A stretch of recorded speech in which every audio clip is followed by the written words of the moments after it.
Estos pandilleros están acusados de matar a 3 policías en El Salvador. Como ellos, muchos pandilleros han sido capturados desde que el presidente de El Salvador, Nayib Bukele, le declaró la guerra a las pandillas. Ahora se esconden como ratas, literalmente. No lo digo como ofensa para las ratas, por supuesto, sino que literalmente se esconden en hoyos. Ahí vimos un pandillero escondido en un hoyo. Los que aterrorizaron a la población ahora se esconden. Y se esconden de nuestra policía, se esconden de nuestra Fuerza Armada.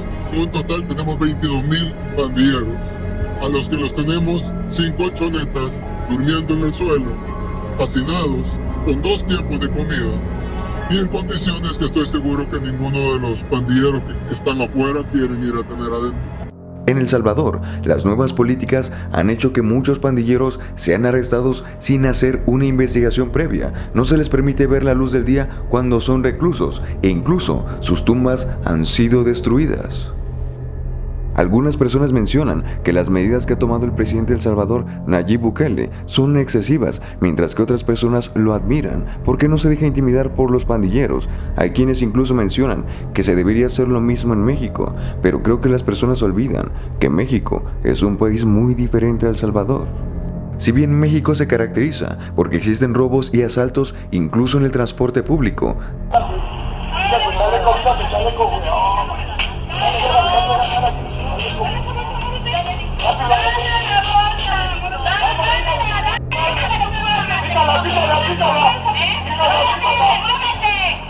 aquí no solo existe el crimen y la corrupción en la calle, sino que dentro de las mismas prisiones, la corrupción y el crimen abundan. Sé que quizás has recibido este tipo de llamadas.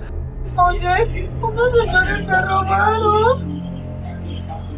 Mamá, unos señores me robaron.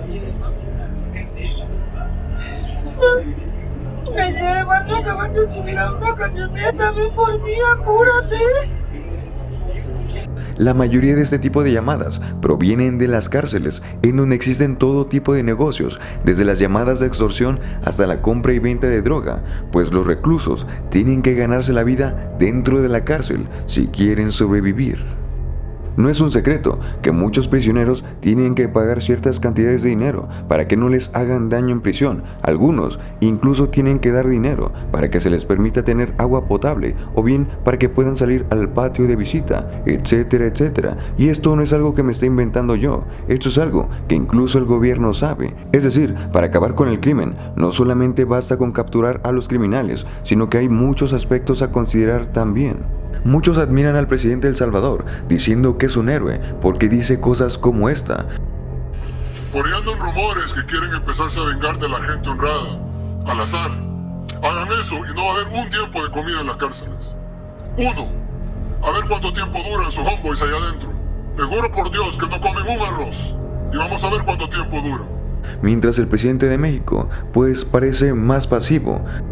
Aunque no les guste, abrazos. No balazos. Algunos pueden pensar que el presidente es blando por la política de abrazos y no balazos, pero las personas olvidan cuando en México se le declaró la guerra al crimen organizado. Así empezó una de las tantas épocas oscuras que tuvo México, donde esta declaración de guerra al crimen organizado no hizo más que traer miles de muertos. Durante el sexenio de Felipe Calderón, más de 70,000 personas fueron ejecutadas de forma violenta. El número de cárteles del narcotráfico se expandió y el tráfico de drogas continuó. Esta política de atacar militarmente al crimen organizado lo único que hizo fue provocar un masivo derramamiento de sangre. Como resultado de la guerra contra el narcotráfico, se incrementó el número de cárteles. Esto en parte se debió a que con la captura o abatimiento de un capo de la droga, habían otras personas que tomaban ese vacío de poder que había quedado. En otras palabras, el arresto de un gran capo criminal en México no cambiará las cosas, porque aunque arresten a uno, habrá una fila de personas que quieran tomar su lugar. Cuando el expresidente Calderón declaró la guerra contra el narcotráfico para combatir la violencia e inseguridad en México, se vivió una época muy violenta en el país. No solamente habían enfrentamientos entre militares y sicarios, sino que los cárteles se peleaban por el control de la producción y las rutas del tráfico de drogas, lo que dejó cientos de muertos, cuerpos por todas partes, mantas con mensajes escritos en ellas, cientos de videos de ejecuciones, etcétera, etcétera. Una época que sin duda muchos no olvidaremos. Pero esta estrategia no solamente era un plan del presidente de México, sino que México recibió la ayuda de los Estados Unidos. Fue así que ambos países implementaron una iniciativa de cooperación conocida como Plan México, que posteriormente cambió el nombre a Iniciativa Mérida. Fue así que el presidente de los Estados Unidos, George Bush, y el presidente de México, Felipe Calderón, firmaron la Iniciativa Mérida. Entonces, Estados Unidos destinó parte de sus recursos a México para combatir así al crimen organizado. No obstante, la Iniciativa Mérida apoyó al ejército y suministró recursos para mejorar tecnológicamente las instituciones de seguridad, en lugar de destinar mayores recursos para combatir la pobreza y mejorar la educación. En otras palabras, la estrategia de Calderón, apoyada por los Estados Unidos, optó por combatir al crimen organizado principalmente con el ejército, concentrándose en capturar a capos del narcotráfico y en el decomiso de drogas, lo que evidentemente jamás funcionó. Gran parte del problema es que no se combatieron los problemas internos del país ni del gobierno, como la pobreza y la corrupción. Aparentemente, el expresidente de México, Felipe Calderón, no aprendió nada de la guerra contra las drogas de Estados Unidos, particularmente en Colombia, en donde de igual manera se recurrió a la militarización del país y lejos de mejorar las cosas, lo único que provocaron fue un masivo derramamiento de sangre en la época de uno de los narcotraficantes más famosos, Pablo Emilio Escobar Gaviria. Colombia fue el epicentro del narcotráfico por décadas y tuvo dos principales cárteles de la droga, el cártel de Medellín y el cártel de Cali, quienes controlaban la producción de cocaína en Colombia y quienes también estaban en guerra por el control del territorio. El cliente principal era Estados Unidos, quien posteriormente se dio cuenta que estaba perdiendo millones de dólares por el narcotráfico, así que declararon la guerra contra las drogas. El supuesto enemigo a vencer era el cártel de Medellín, con Pablo Escobar a la cabeza, por lo que Estados Unidos gastó millones de dólares para acabar con el cártel de Medellín y otros cárteles en aquel país, una guerra que dejó miles de muertos y cientos de heridos. El terror azotó Colombia durante aquella sangrienta guerra. Cientos de inocentes también fallecieron para que Estados Unidos por fin lograra su cometido. Fue así que finalmente en 1993 el gobierno de Colombia, con la asistencia de los Estados Unidos, ejecutaron al famoso capo Pablo Escobar, el líder del cártel más grande y peligroso en aquel momento, el cártel de Medellín, pero también combatieron con éxito al cártel de Cali. A pesar de esto, el narcotráfico y la violencia continuaron. Como resultado de las victorias parciales del gobierno contra el narcotráfico, se produjo una fragmentación de los cárteles en organizaciones más pequeñas. Por otra parte, las Fuerzas Armadas Revolucionarias de Colombia, las FARC, el grupo guerrillero con más poder de Colombia, aprovecharon el vacío de poder que habían dejado los cárteles y se hicieron con un mayor control de la producción de cocaína. Es decir, a pesar de que los grandes capos de la droga habían sido abatidos, la comercialización de cocaína continuó, solamente que ahora el control estaba en manos de otra organización.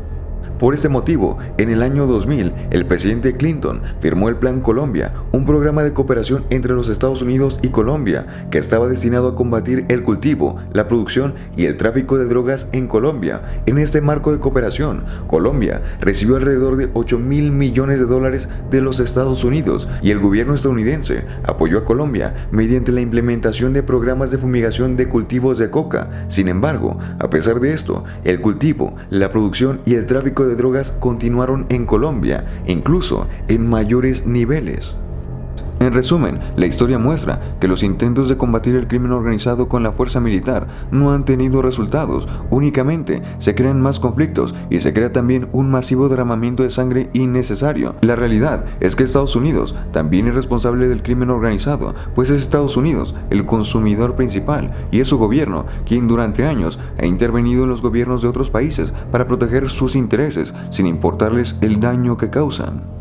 Es el gobierno estadounidense quien debería controlar la demanda de drogas en su país, ya que mientras exista esta demanda, el tráfico de drogas va a continuar, sin importar cuántas medidas o sanciones existan. Mientras exista una demanda tan grande de consumo de estupefacientes, siempre habrá quienes estén dispuestos a ofertar el producto que satisfaga esta necesidad. Además, los estadounidenses no son los chicos buenos. Recordemos que el 90% del tráfico de armas en México proviene de los Estados Unidos. Es decir, existen muchos problemas que tienen que solucionar del otro lado de la frontera, aunque somos nosotros los que pagamos los platos rotos. Los Estados Unidos siempre se hacen pasar por los buenos, son ellos quienes salvan el mundo en las películas. Los superhéroes provienen de los Estados Unidos. Cuando los gringos vienen a México, son tratados como turistas y como reyes, pero cuando nosotros vamos al país de las oportunidades, somos tratados como inmigrantes, como invasores. Hay una verdad que tiene que aceptar el gobierno norteamericano, y es que su guerra contra las drogas ha fallado. Mira, el narcotráfico en México ha existido durante muchos años y probablemente seguirá existiendo durante muchos años más, y esto tiene diversas razones de ser. A fin de cuentas, siempre que exista la demanda de un producto o servicio, habrá un mercado que esté dispuesto a cubrir dicha demanda, y las personas toman cualquier oportunidad que se les presente encima para salir adelante. Es así que, para su fortuna o su desgracia, muchos han visto en el crimen organizado una oportunidad para salir adelante. Si le preguntas a un niño qué quiere ser de grande, buscará los ejemplos que tenga a la mano. Si nace en un ambiente favorable, te dirá que quizá quiere ser doctor, abogado, ingeniero, etcétera, etcétera, porque ve que ahí existe un buen futuro. Pero la verdad es que esa no es la realidad de muchas personas en este país. Las opciones de muchos están limitadas desde el momento en que nacen. Esa es la cruel realidad. Muchas personas están limitadas por las condiciones que hay cerca de ellos, y estos buscan cualquier opción para salir adelante. Además, la sociedad te exige que tienes que tener dinero, poder, tienes que ser alguien exitoso. Es así que muchos ven que el crimen organizado ofrece una salida, ofrece un buen dinero y algo de estatus. Por ese y otros motivos, las personas toman esta opción, sin importar el costo. Por motivos legales y de la plataforma, estoy obligado a decir que en este programa no estamos promoviendo el uso de ninguna sustancia, legal o ilegal, y tampoco estamos promoviendo alguna actividad legal o ilegal, y tampoco estamos en contra o a favor de ninguna organización. Este video tiene más que nada la intención de hacer una revisión de la fallida guerra contra el narcotráfico y una crítica al intervencionismo norteamericano. En fin, eso fue todo por el video de hoy. Nos vemos en el siguiente video, camaradas. Hasta pronto.